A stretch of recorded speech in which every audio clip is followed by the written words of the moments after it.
জি ওস্তাদ জি, ঠিক আছে। আসসালামু আলাইকুম রহমতুল্লাহ। আলহামদুলিল্লাহ, ওয়াসসালাতু ওয়াসসালামু আলা ওয়াসসালাতু রাসূলিল্লাহ। ওয়াসসালামু আলা রাসূলিল্লাহ ওয়া বাদ। মহান রব্বুল আলামিনের মহান দরবারে রব্বুল শুকরিয়া আলামিনের দরবারে যে শুকরিয়া মহান আল্লাহ যে আমাদের মহান আল্লাহ সবাইকে আমাদের আরবি সবাইকে ভাষা, আরবি আরবি ভাষা, গ্রামার শেখার জন্য আরবি গ্রামার শেখার জন্য আমাদের আমাদের প্রথম কোর্স কমপ্লিট করার প্রথম পর কোর্স দ্বিতীয় কমপ্লিট করার কোর্সে পর দ্বিতীয় লেভেল কোর্সে 2 তে আমাদের লেভেল 2 তে অংশগ্রহণ করার তৌফিক আমাদের দিয়েছেন, অংশগ্রহণ এজন্য করার তৌফিক আলহামদুলিল্লাহ দিয়েছেন। এজন্য আলহামদুলিল্লাহ, বলছি। মহান রব্বুল আলামিনের কাছে অত্যন্ত শুকরিয়া। অত্যন্ত শুকরিয়া। আর আমরা অত্যন্ত আনন্দিত আর যে আমরা অত্যন্ত আলহামদুলিল্লাহ আনন্দিত আমরা যে আবারও আলহামদুলিল্লাহ আমরা আল্লাহ তাআলা আবারও আমাদেরকে আল্লাহ তাআলা আরবি আমাদেরকে ভাষা শেখার একটা আরবি ভাষা শেখার প্ল্যাটফর্মে আবার একটা প্ল্যাটফর্মে আবার নতুনভাবে আসার তৌফিক দিয়েছেন। তা আমরা নতুন যদিও ভাবে লেভেল 2 আমরা বা যদিও আলজুজুস লেভেল সানির কিছু 2 পৃষ্ঠা আমরা বা পড়েছিলাম, তারপর আবার আলজুজুস্তানির নতুনভাবে কিছু আবার একটু পৃষ্ঠা আমরা রিপিট করব। পিছনের যে পড়াগুলো আছে এই পড়াগুলো একটু রিপিট করব। পড়াগুলো একটু রিপিট করব। আমাদের পড়া ইয়াদ আমাদের আছে পড়া কিনা ইয়াদ ওই আছে দিকে একটু কিনা লক্ষ্য দিকে রাখবো একটু আমরা। লক্ষ্য রাখবো আমরা। আল্লাহ। ইনশাআল্লাহ। আল্লাহ। তো আমাদের প্রথম ক্লাসটা আমাদের প্রথম এখন যা ক্লাসটা আছে এখন যা এটার উপর আছে আর এখন কি সামনে এটার উপর আর কি সামনে পিছনের আহ তামরিনগুলো দেখবো, তামিল গুলো দেখবো, তারপর তারপর কারণ পারবো। আমাদের কারণ দেখতে হবে যে আমাদের আপনাদের দেখতে হবে যে আপনাদের মেধা কতটুকু পরিমাণ আহ, বিষয়ের বিষয়ের প্রতি আপনাদের মেধা কতটুকু আছে। কারণ নতুন ভাবে যদি সামনে আগাই, পিছনের পড়াগুলো ইয়াদ আছে কিনা সেটার উপর এখানে যাই হোক, আমরা এখানে শুরু থেকে শুরু আমরা করছি। শুরু বিসমিল্লাহির থেকে শুরু রহমানির করছি। রহিম। প্রথম বিসমিল্লাহির রহমানির অধ্যায় রহিম। আল প্রথম জুজউস অধ্যায় আল সানি, জুজউল সানি, এরপর আল বাবুল এরপর আউয়াল। আল বাবুল আউয়াল। প্রিয় তালেবে আলেম, প্রিয় তালেবে ঘুম আলেম, যেভাবে গলে ঘুম গলে শেষ কিভাবে হয়ে যায়, গলে গলে শেষ হয়ে যায়, বছরের দিনগুলো ঠিক বছরের যেন দিনগুলো ঠিক সেভাবে গলে যেন গলে শেষ হয়ে সেভাবে যাচ্ছে। গলে গলে শেষ হয়ে এই যাচ্ছে। কিতাবের প্রথম এই খণ্ডের প্রথম কিতাবের প্রথম অধ্যায়ের প্রথম পাঠ প্রথম গ্রহণ অধ্যায়ের করার পর প্রথম পাঠ গ্রহণ প্রায় করার 2 মাস পর অর্থাৎ 60 প্রায় দু দিন মাস সময় অর্থাৎ পার 60 হয়ে দিন গেছে। সময় পার হয়ে তুমি গেছে। কি তোমার জীবনের তুমি মূল্যবান কি তোমার দিনগুলোর জীবনের সদ্ব্যবহার মূল্যবান করেছো? এখন শুরু দিনগুলোর হচ্ছে এই সাথে কিতাবের দ্বিতীয় খণ্ড। এখন শুরু প্রথম হচ্ছে এই খণ্ডের কিতাবের পড়াগুলো দ্বিতীয় খণ্ড। যদি ঠিকমতো প্রথম ইয়াদ করে খণ্ডের থাকো, পড়াগুলো যদি তাহলে ঠিকমতো তোমার ইয়াদ কোনো করে চিন্তা থাকো, নেই। তোমার তাহলে সামনে তোমার কোনো এখন খুলে যাবে আরবি ভাষার এক নতুন সামনে এখন দিগন্ত। খুলে যাবে আরবি ভাষার বিভিন্ন এক নতুন ফেল তো দিগন্ত। তুমি আগেই বিভিন্ন ইয়াদ ফেল করেছো, তো তুমি এখন আগেই তুমি ইয়াদ বিভিন্ন করেছো, বাক্যে এখন ফেলগুলোর তুমি ব্যবহার বিভিন্ন শিখবে। ফলে ফেলগুলো এখন ব্যবহার। তোমার আরবি ভাষার ফলে কথা এখন বলার তোমার যোগ্যতা আরবি অনেক ভাষার কথা বিস্তৃত বলার হবে যোগ্যতা অনেক বিস্তৃত ইনশাআল্লাহ। হবে আমার পক্ষ ইনশাআল্লাহ। হতে আরবি ভাষার নতুন আমার পক্ষ দিগন্তে তোমাকে স্বাগত। আমাদের থেকে আবুদার মেজর সাহেব আমাদেরকে স্বাগত জানাচ্ছেন। আমাদের আলহামদুলিল্লাহ। আত্মার মেজর সাহেব আমাদেরকে আবদার স্যার স্বাগত আউয়াল। জানান। কথা আদার বাস্তব নেটে ডিস্টার্ব মনে হয়। এখন কথা ক্লিয়ার হচ্ছে? এখন কথা ক্লিয়ার হচ্ছে? কথা এমনি আওয়াজ আসতেছে, ওই কিছুক্ষণ পর পর ঠাস ঠাস বেজে যাচ্ছে আর কি। এখন শুনতে পাচ্ছেন? হ্যাঁ, এখন শুনতে পাচ্ছেন? জি। যাই হোক, তো যাই হোক, আমরা পিছনে যে সমস্ত বিষয়গুলো ফেল নিয়ে আলোচনা করেছি, আজকে একটু পিছনের কথাগুলো আলোচনা করব। প্রথমত কথা হচ্ছে আমাদের আগের যে ক্লাসগুলো, হ্যাঁ, ওই ক্লাসের খাতাগুলো কি সকলের কাছে আছে? জি হুজুর, আসছে স্যার। এখানে একটা বিষয় লেখা আছে, কালিমা তিন প্রকার বা আরবি ভাষা তিন ভাগে বিভক্ত, এরকম ছিলাম। জি। ইসিম, ফেল, হরফ। মনে ইসিম আছে ফেল। তো? জি জি। আচ্ছা, দেখি ইদ্রিস ভাই বলেন, ফেল কাকে বলে? হুজুর, ফেল কাকে বলে? ফেল ফেল, ইসিম ফেল, হরফ, আম, পুরো মনির ভাই বলতে পারবেন? মনির ভাই, আপনি বলতে পারবেন ফেল কাকে বলে? জি ইনশাল্লাহ বলি উস্তাদ জি। ফেল বলা হয় যে কাজকে বোঝানোর জন্য যার ফাইল জানা হয় তাকে ফেল বলে। হ্যাঁ, না, না, আলিফ ভাই বলতে পারবেন? কর্তা কর্তা জানা যায় মানে না, না ভাই, বস্তু।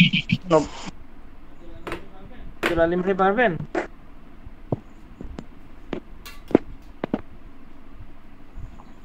সম্ভবত পারবো না ওস্তাদ জি।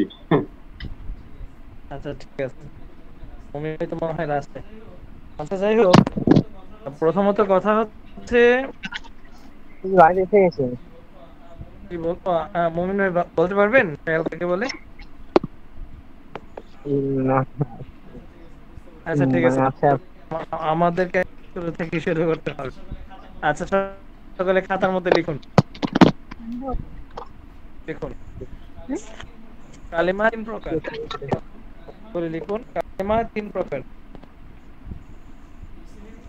ইসিম, ফাইল হরফ। কালেমা তিন প্রকার: ইসিম, ফাইল, হরফ।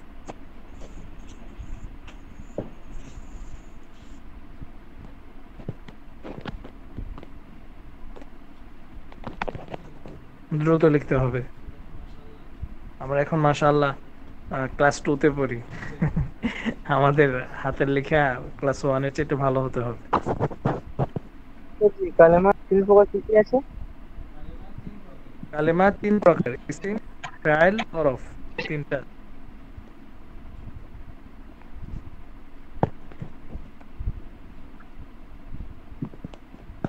ইসিম, ফাইল, হরফ। জি, ইসিম, ফাইল, হরফ।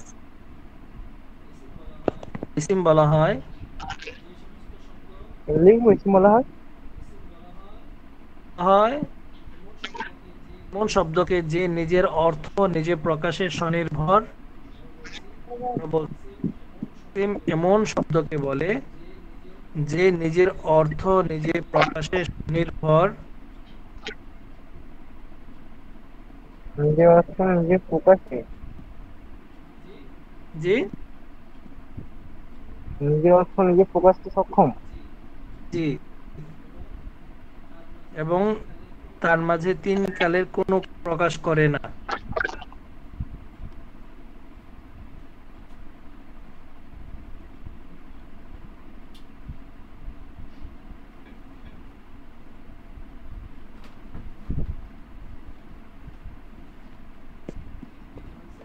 তিন কালের কোনো কাল হয় না। প্রকাশ করে না, হ্যাঁ প্রকাশ ইসিম এমন শব্দকে বলে যে নিজের অর্থ নিজে প্রকাশে স্বনির্ভর এবং তাতে তিন কালের কোনো কাল প্রকাশ করে না।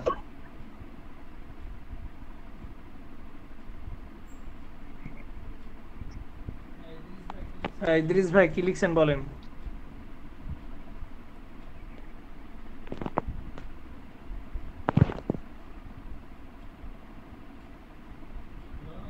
হ্যালো ইদ্রিস ভাই কি লিখছেন বলেন। জি হুজুর, ইসিম এই শব্দ এমন শব্দকে বলা হয় যে নিজেই নিজের অর্থ প্রকাশ করতে পারে এবং তিন কালের কোনো কাল পাওয়া যায় না। মনির ভাই কি লিখছেন বলেন। ইসিম শব্দকে বলে যা নিজের অর্থ নিজেই প্রকাশ করে, কোনো অর্থ বহন মানে অন্যের সাহায্য নেওয়া লাগে না। তারপর কি শেষ, আর কিছু লিখেন নাই। জি হুজুর। যে ওস্তাদ যতটুকু তো লিখলাম, কালিমা তিন প্রকার ওটা তো লিখছি।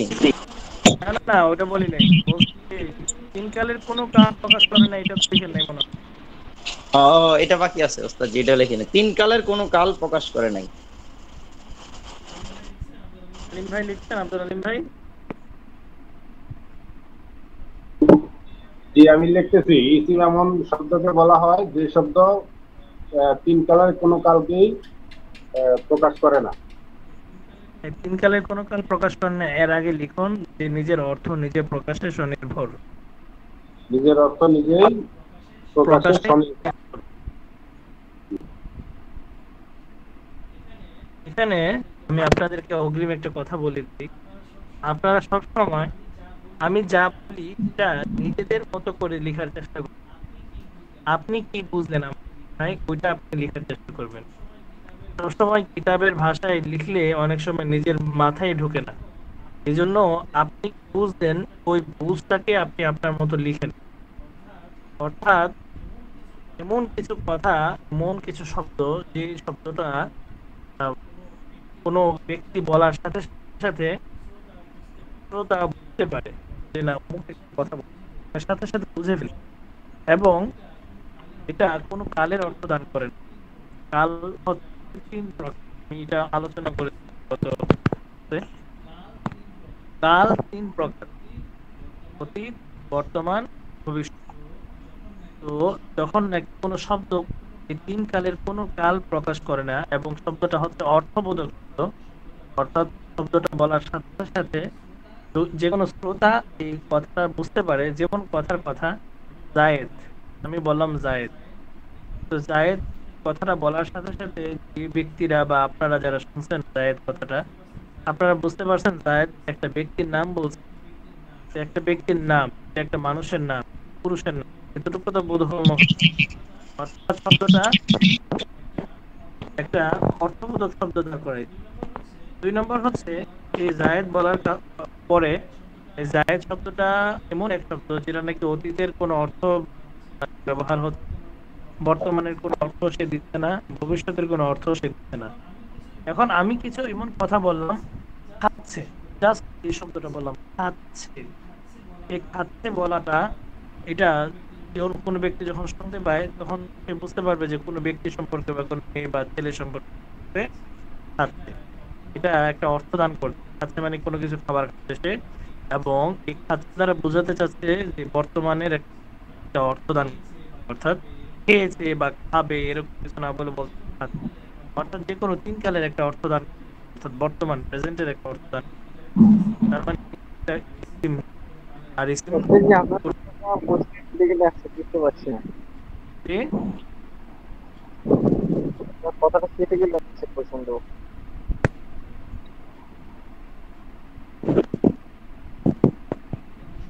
এখন শুনতে পাচ্ছেন?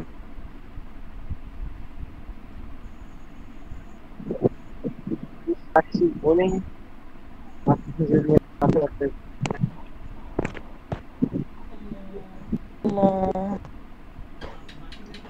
বাকিদের কাছে আমার আওয়াজ ক্লিয়ার? জি ওস্তাদ জি ক্লিয়ার। তাহলে আপনার নেট সমস্যা। জি ওস্তাদ জি আমরা ক্লিয়ার শুনতেছি। আচ্ছা মুমিন ভাই, আপনার নেটে মনে হয় সমস্যা হচ্ছে। তো যাই হোক, আমার কথাটা আপনি বুঝতে পারছেন যে জায়েদ শব্দটা হচ্ছে ইসিম। এই ইসিমটা কোনো কালের অর্থ দিচ্ছে না, কিন্তু জায়েদ একটা অর্থবোধক শব্দ, যে শব্দটা মানুষের শোনার সাথে সাথেই এই বুঝতে পারে যে একটা কি বলতেছে, কোন একটা ব্যক্তির নাম বলতেছে, তাই না? ঠিক তেমনি ভাবে আমি বললাম কলম। কলম দ্বারা বোঝাতে চাচ্ছি যে যে কোনো একটা বস্তু, এমন বস্তু যে বস্তু দ্বারা মানুষ লিখে। তো এরকম অনেক অর্থবোধক শব্দ আছে, যে অর্থবোধক শব্দ স্বনির্ভর নিজের অর্থ প্রকাশে, কিন্তু কোনো কালের অর্থ সে দিতে পারে না। কলম, কিতাব, বই, খাতা, দেয়াল, মাদ্রাসা, মসজিদ, এক কথা সমস্ত শব্দ, সমস্ত। আমি কি বোঝাতে পেরেছি এটা? জি জি হুজুর। জি ওস্তাদ জি। আবার রিপিট করতেছি যে ইসিম হচ্ছে এমন শব্দকে বলে যে শব্দটা নিজের অর্থ প্রকাশে স্বনির্ভর এবং তাতে কোনো কালের অর্থ দান করে না, ইহাকে বলা হয় ইসিম। এবার লিখুন, এরপরে লিখুন ফাইল। ফাইল এমন কালেমাকে বলে বা এমন শব্দকে বলে একই রকম ইসিমের মতো, যে নিজের অর্থ প্রকাশে স্বনির্ভর এবং তাতে 3 কালের যে কোনো একটি কাল পাওয়া যায়। মানে সম্পূর্ণ ইসিমের মতোই, সংজ্ঞাটা ইসিমের মতোই, শুধু পার্থক্য শুধুমাত্র এতটুকু, কাল কাল পাওয়া হ্যাঁ, যাবে। ইসিমে কাল পাওয়া যায় না, ফেলের মধ্যে কাল পাওয়া যায়। হুম। লিখে নেন, লিখে নেন, তাড়াতাড়ি লিখুন।